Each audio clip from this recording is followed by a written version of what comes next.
Hello, আসসালামু আলাইকুম। শখের খামার ফরিদপুর ইউটিউব চ্যানেল এবং ফেসবুক পেজ থেকে ছোট্ট একটা শর্ট ভিডিও নিয়ে চলে আসলাম। তো আজকে হচ্ছে আমার সোনালী সুপার হাইব্রিড মুরগির বাচ্চার বয়স 5 দিন। তো 5তম দিন সকালের আপডেট আপনাদের সাথে শেয়ার করব। তো ভিডিওটি কেউ স্কিপ না করে অবশ্যই শেষ পর্যন্ত দেখবেন এবং শখের খামার ফরিদপুর ইউটিউব চ্যানেলটি সাবস্ক্রাইব করবেন। ভিডিওটি লাইক, কমেন্ট এবং শেয়ার করে অন্য ভাইদের দেখার সুযোগ করে দিবেন। তো ভিডিওটি শুরু করা যাক। তো আজকে হচ্ছে সোনালীর বাচ্চার বয়স 5 দিন।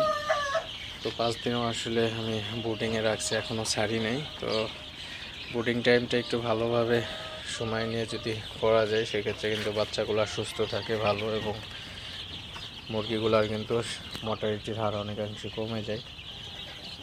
তো আমি হচ্ছে 2-1 দিন বোর্ডিং সবসময় বেশি করে থাকি। তো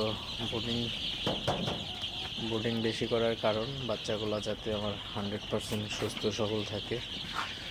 বোর্ডিংয়ের যে তাপমাত্রা সেই তাপমাত্রাটা কিন্তু আসলে আমি পুরো সেটে ছেড়ে দিলে কিন্তু ওই তাপমাত্রাটা পাবে না। তো এই জন্যই হচ্ছে আমার বোর্ডিংটা 2-3 দিন বেশি করা আসলে। তো বাচ্চা বোর্ডিংয়ে যদি আপনি সুস্থ করে না তুলতে পারেন আপনার কিন্তু সেই বাচ্চা দিয়ে কিন্তু আসলে ভালো মুরগির আশা করা যাবে না। তো এই জিনিসগুলো অবশ্যই আপনারা খেয়াল রাখবেন। তো বোর্ডিং টাইমটা কিন্তু খুবই ইম্পর্টেন্ট একটা বিষয়।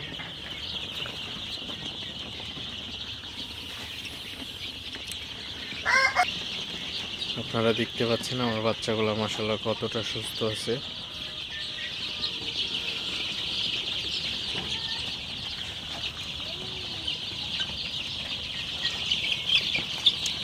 তো এখান থেকে বাচ্চাটা আমি আরও 2 দিন রাখবো, তারপরে হচ্ছে আমি পুরো সেটে ছেড়ে দিব।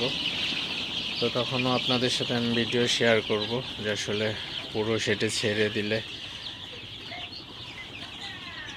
বোর্ডিংয়ের তাপমাত্রা থেকে আপনার ঘরে ছাড়ার পরে আসলে যে নর্মাল তাপমাত্রা হবে সেই তাপমাত্রার সাথে কীভাবে আপনারা মুরগির বাচ্চাগুলোকে ম্যাচ করবেন, তো সে বিষয়ে আলোচনা করব।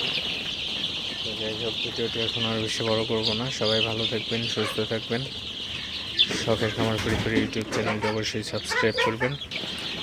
ভিডিওটি লাইক, কমেন্ট এবং শেয়ার করে অন্য ভাইদের দেখার সুযোগ করে দিবেন। তো দেখা হবে অন্য কোনো নতুন ভিডিওতে। আসসালামু আলাইকুম।